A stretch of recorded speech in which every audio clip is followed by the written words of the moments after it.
Moi, je m'appelle Gaspard Herblot. Je suis déjà venu l'année dernière au Jollof Beatbox et j'étais déjà venu 2 fois avant au Festa 2H, le festival de... Vous connaissez le Festa 2H? J'étais venu aussi une fois dans un village en Casamance, il y a très longtemps, faire des spectacles. C'était il y a 15 ans. Donc c'est la 5... Et je suis venu aussi dans un festival à Saint-Louis. Donc c'est ma 6 ou 7e fois même au Sénégal.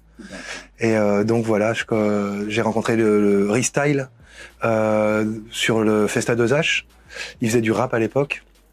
J'étais déjà venu jouer là avec Younes et Jean, on était à 3. Et donc du coup, j'avais fait un spectacle de beatbox. Et donc Restyle, il a organisé le Jollof Beatbox. Et comme il me connaissait déjà, il m'a proposé de venir pour donner des formations, parce que j'avais déjà donné des formations avant. Et ça fait 20 ans maintenant que je donne des cours de beatbox. J'habite donc à Bruxelles. Et j'ai une compagnie qui s'appelle Herblot. Et avec cette compagnie, on fait du beatbox, de la body percussion. On fait aussi du cirque, Diabolo, Bâton du Diable. Donc j'ai plusieurs spectacles qui mélangent un peu tout ça. Et ici au Jollof, je suis venu l'année dernière d'abord juste pour donner quelques techniques de beatbox et surtout faire une prestation. Alors le beatbox, c'est une discipline qui existe depuis quasiment 30 ans maintenant. C'est né aux États-Unis et ça consiste à... D'abord, la base, c'était que ça consiste à imiter les DJ. Donc les premiers sons qu'on apprend souvent quand on fait du beatbox, c'est les sons de batterie d'abord. Ça, c'est un peu les sons de base qu'on apprend. Après, le beatbox, il s'est beaucoup développé. Et donc, il y en a qui imitent aussi les scratchs. Les basses. Les trompettes. Les guitares. Il y a plein de techniques. Et du coup, maintenant, ça fait 30 ans que ça évolue. Donc, c'est vraiment énorme, toutes les techniques qui existent. Et tous les beatboxers qui commencent, ils ramènent aussi des nouvelles techniques. Donc maintenant, c'est impossible de savoir faire toutes les techniques de beatbox qui existent. Il y a trop. Il y a trop de petites spécialités. Et les nouvelles générations, elles ont ramené vraiment des nouveaux sons qui sont plus inspirés des sons électroniques. Moi, j'ai 43 ans maintenant, donc je suis un vieux. Pas un vieux, mais middle age, quoi. Et donc, dans ma génération, nous, on écoutait de la funk. Donc moi, j'imite des sons de trompette, de guitare, plutôt de ce style-là de musique, parce que c'est ma culture. Et la culture hip-hop aussi, bien sûr. Mais les nouvelles générations qui font du beatbox, ils écoutent plus de la musique électronique. Donc ils font pas les mêmes sons. C'est d'autres techniques. C'est des techniques comme ça que moi-même, je suis en train d'apprendre parce que j'ai envie de comprendre aussi qu'est-ce que fait la nouvelle génération. Alors, moi, en Europe, je gagne ma vie autant en faisant des spectacles qu'en donnant des formations. C'est moitié-moitié.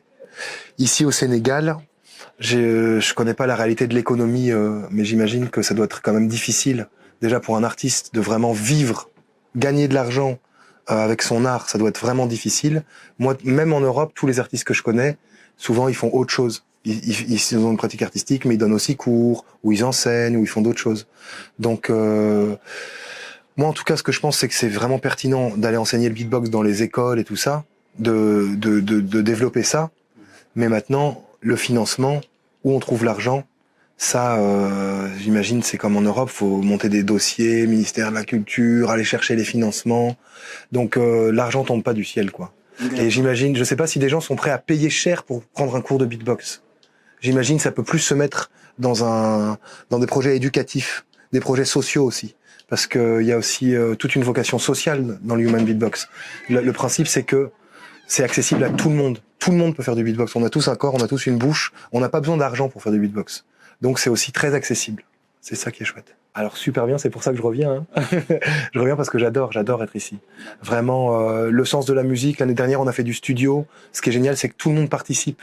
C'est pas juste une personne qui rentre, qui est toute seule. Tous les autres aident, ils encouragent, ils apportent des idées. On sent vraiment l'énergie collective. Et c'est souvent ça qu'on dit de l'Afrique. C'est qu'il y a encore ce sens de l'équipe, de la collectivité. Ici, tout le monde dit toujours, on est ensemble.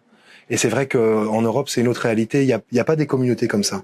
C'est rare les sessions de studio, c'est rare d'avoir toute une équipe qui soutient. C'est une personne toute seule qui va rentrer. C'est plus individuel. Et donc, ici, déjà, il y a un esprit d'équipe. Ça fait vraiment du bien. On sent ça. Il y a de la spontanéité. Les gens essayent directement. Ils commencent pas à réfléchir. Quand j'ai enseigné l'an dernier, même si c'est un peu difficile ou on n'a jamais essayé ça, on se lance.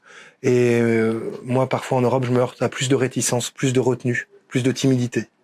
Mindset, c'est sa chaîne. Après, il faut suivre aussi Style Prod. ce que fait Restyle avec le Jollof Beatbox, parce qu'ils organisent beaucoup de choses ici, et justement ils sont vraiment dans cet esprit d'aller vers les quartiers. Ils attendent pas que les gens viennent, et ça c'est super. Nous aussi on fait ça en Europe, hein, on va vers les gens. Et ma compagnie c'est Airblow, A-I-R-B-L-O-W. J'ai un Insta, un Facebook, et dessus je mets les vidéos de ce que je fais, et tout ça.